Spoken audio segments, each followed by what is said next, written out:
Hi, this is Best Hombre, and today we're talking about the 2018 to 2019 Volkswagen Mark 7 Jettas and the OBD11 app.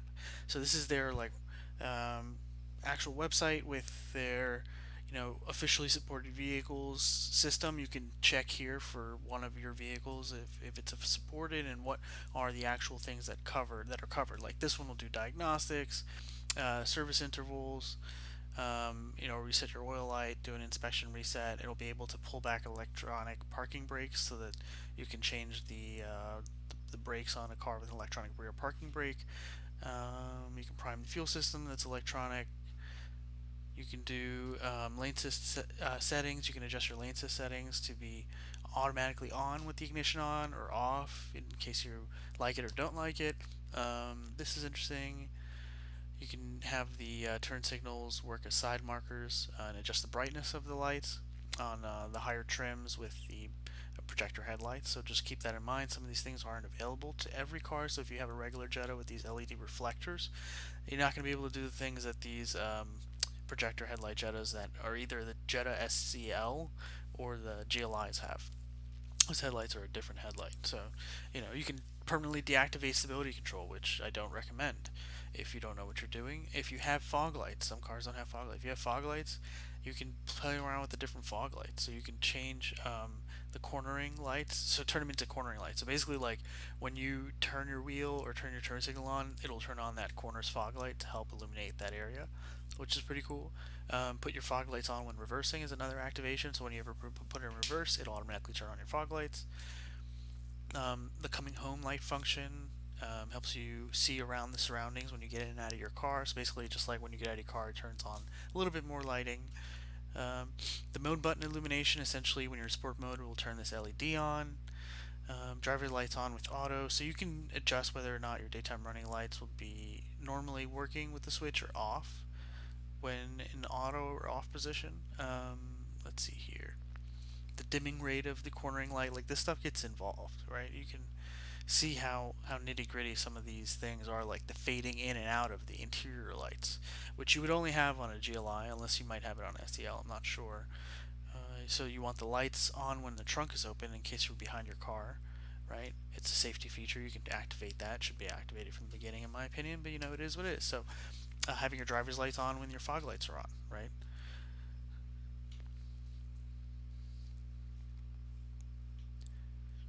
The fogs flash to pass. What's this? So lets you briefly turn on additional lights, usually high beams of your vehicle, to notify other drivers on the road. They are activated when you pull the turn stalk towards you. Cool. Driving school mode shows the current speed and state of the direction indicator lights that display the car radio. Oh, this is interesting. I guess I don't know why you would want that, but so taillights and brake lights turns all of your rear lights basically into brake lights. All taillights as brake lights, so that when you brake, everything illuminates, which is interesting if you're interested in that. Changing the steering response. So you can change the driving profile of the steering response permanently through the app. If you don't have like a mode selector for it, you can essentially go through. So like comfort would be soft, automatic would be low RPM is soft, but higher RPM is heavy. Dynamic is like it's heavier, like sportier feeling. Hill start assist setting. So especially in cars with manual transmissions, you have hill start assist. So you can adjust the disengagement point of the hill start assist system. Essentially, like when will the brakes let go automatically on their own that are holding you so you don't roll back in your manual transmission Volkswagen Jetta or GLI. And you can adjust it from early, normal, or late. I don't think you can turn it off completely, but you can at least put it late so that it gives you a little bit more control and allows you to roll back a little bit better, a little bit more easily if you wanted to do that for whatever reason. I like to roll back on for at times. It's helpful. So when the trunk's open, you have these. It also will depend on the type of taillights you have. I think the GLI has maybe a little different taillights than the regular Jetta. So again, the driver light activation, deactivation, I think this might work with both of them, but honestly, I think it only works with these with projector headlights that have this little LED trim daytime running light. I don't know why you would want to deactivate AM frequency, but you could. Dynamic starting assist is activated by pushing the brake and auto hold. It is a built-in feature for vehicles with automatic dual clutch transmission. The starting behavior of the assist can be changed accordingly. So this is only going to be for a GLI with the dual clutch transmission. So since the dynamic starting assist with the they're talking about launch control. With normal setting is set from the factory, the jolt can be very felt every time, which causes the vehicle to start to move unpleasantly. The setting can be changed to early, and starting assistance will be minimized to not feel any holding. Interesting. Off-road information screen for MIB2. Ooh, this is interesting. I would like this in the Atlas. Enable additional off-road information screen in multimedia, which is displayed data such as coolant temperatures, altitude, compass, steering wheel direction, and oil temperature. That ain't bad. Third brake light with CH left-hand lights. Oh, coming home and leaving home lights.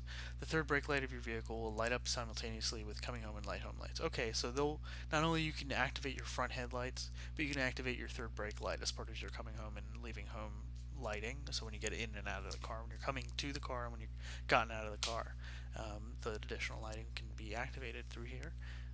Leaving home time, adjust the amount of time the home lights from 10 to 90 seconds. So like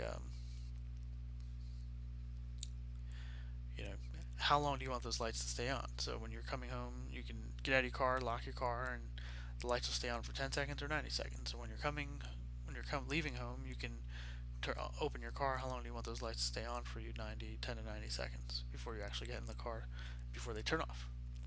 Fan level display when auto. So this is interesting. So when you press auto, there's no little dots that show you how fast the fan is going. So you can change it so that it tells you the little dots still, and tells when it's on auto, and tells you how fast the auto has the fan on. If you're neurotic and you care how fast the fan is going, then that's awesome. Adaptive cruise control. If brake is activated when using adaptive cruise control, the hazard switch will light up. Oh, it's safety feature. Here we go. Puddle lights with folded. Now, think about this other one though. You need to have adaptive cruise control in order for this one to work. It might not work for you. Puddle lights with folded mirrors. If you have manual mirrors, this isn't going to work for you. Third brake light with lock unlock. Third brake light with trunk open. Auto coming home lights. With this, you can set your coming home lights to off or auto by turning the light switch from auto to off. So in case you want to come home without your lights turning on. Auto lock upon exit. Now, once you leave the car with the key, the car locks itself automatically. So you don't have to operate the key or the door sensors. Now, I don't know about you, but I can't trust it. I don't want it locking itself automatically for any reason. I'm gonna do it. Don't worry, I'll take care of it. I don't need you to do that. I don't need you to do it by accident, and when I don't need you to do it. So better just don't do it. I'll do it. High beam assist is interesting, but if you don't have the tech for this, it's not going to work. Again, if you have the reflectors, I don't think that works. Didn't come up in the Jetta that we have with reflective headlights, but I don't know if I saw it in the GLIs. I can double check. This might be for the European headlights that have the special feature where they can sense the cars coming. Oh, this is a big one. It doesn't let you really mess with anything when you're driving, so you can kind of turn that off, but obviously you have to be careful when you're doing that, because the whole point of it doing that is for safety. So if it's your passenger that's going to mess around with stuff, that's fine. Just be careful, be smart. Again, allow phone settings, allow media settings, allow tuner settings, and they sparse it out like this, so it could just be like the simplest thing, like you just want to be able to adjust the sound settings while you're listening to music on the go. Maybe you need to quickly connect a phone, right? Allowing phone settings, but maybe not the car settings. Who knows, right? Whatever you feel comfortable with, it's your car, it's your risk. Just don't do it while you're driving. Power windows with ignition off. Now here's something that I didn't know was a problem, is that if the ignition's off and the windows are down, you have to kind of press the ignition button once for it to roll up the windows. The windows won't work. Now you can enable this, and then the windows will go up without the ignition having to be turned on. And you can also, we'll get to it later, you can also use your remote, activate the closing of windows with the remote. Adaptive lane guidance. This only works if you have adaptive lane assist. Adaptive cruise control again, same deal. There's 5 different color settings, additional color settings that have within them each like 10 different colors. Some of them feel like duplicates, but it's still cool, worth doing. And this only works with digital dash. If you have a digital dash, this MIB3 Video in Motion is a really expensive app, so I haven't turned it on, so I don't know if it works. So I don't know why they would let you turn off your brake pad warning light, but if you need to have your brakes changed, don't turn off your brake pad warning light. Just change your brakes and change the sensors. They're there for a reason.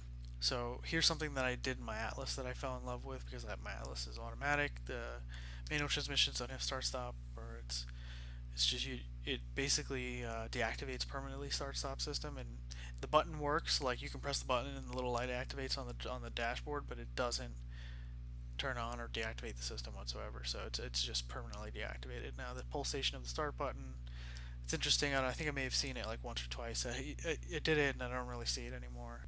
You know, if you're someone who frequently uses your washer fluid for your wipers, then every third time you do it, it'll hit your headlights. Otherwise, you can just turn it off entirely if it's like broken or something.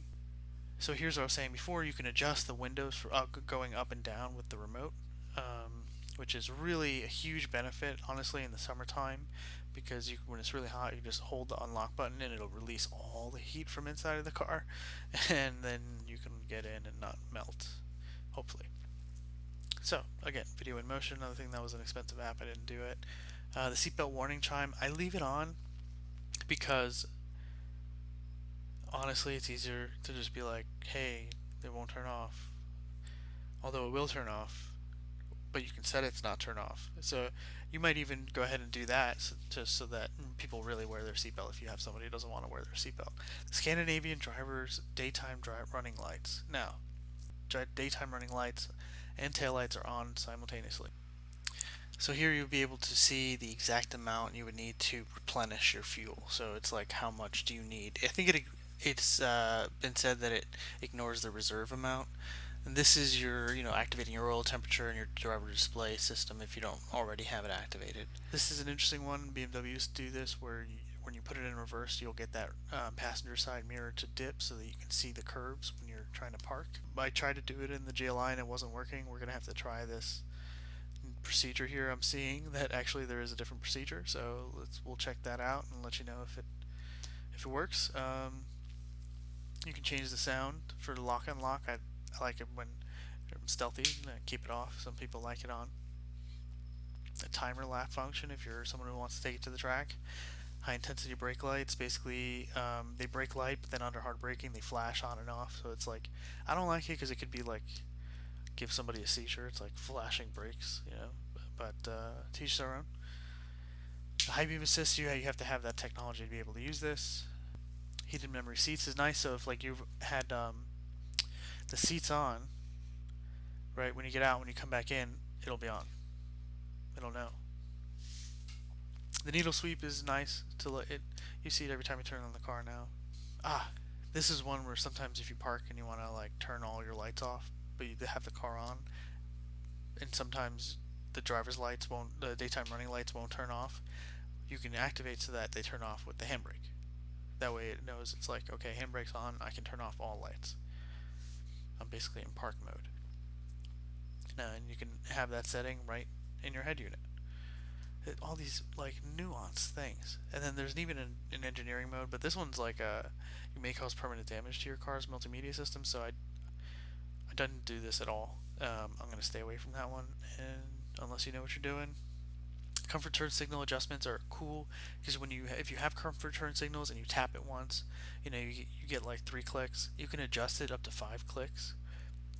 That's nice. So that because I sometimes find myself having to press it twice. So if I can just press it once and then that's it, I'm done. Fantastic. Coming home and leaving home lights, you can also just like turn those off if you don't want. Now this is one that is interesting. Central locking system with IGN with the ignition on. So basically what it is that if your car's on or running, the key no longer works. Like if you try to unlock the car with the key. So if like you open the car from the door, let's say, because this is normally when it matters. So like I open the car with the door, get in real quick, I turn it on, but now I only unlock the driver's door. So now I try to go into the back seat. The back seat's locked. I'm standing outside the car trying to open the door. It's locked. If I try to unlock it with the key, it won't unlock. I have to go back inside of the driver's door and unlock it from inside of the car using the car system. If I activate this, then I can continue to use the key even when the car's on, and that way I don't have that same situation happen. You could, if you're standing outside of the, you go into the driver's seat, turn on the car, get out of the car, go to the back seat if it's locked. It should unlock for you just like normal. Auto lock. Lock automatically when the key is outside and vehicle doors are closed. Now this could be dangerous. That's why I don't trust these things. I can imagine a situation. So you run into the post office, they get out of the car for a second, they're locked out of the car, boom. Auto folding mirrors, you have to have that functionality. If you have manual mirrors, it's not going to work out.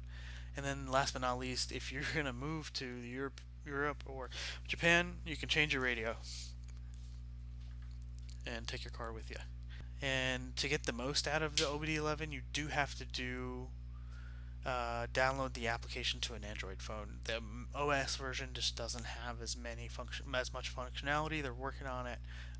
Highly recommend getting an Android phone. I use an iPhone personally, and I have an Android tablet which I use for this. Plus, the best part of using a tablet is that when I'm doing coding and stuff, and it's like you can't be interrupted, nobody's gonna send me a phone call or anything that's gonna potentially interrupt the coding because it's not a phone. So really works out. Check it out. It's a lot of fun. Look at all these things you could do. It's if you're interested in customizing and modifying this. This is definitely the way to go. And make your car your own. And keep falling in love with your car every day. All right. Thanks for watching. Have a good day. Bye.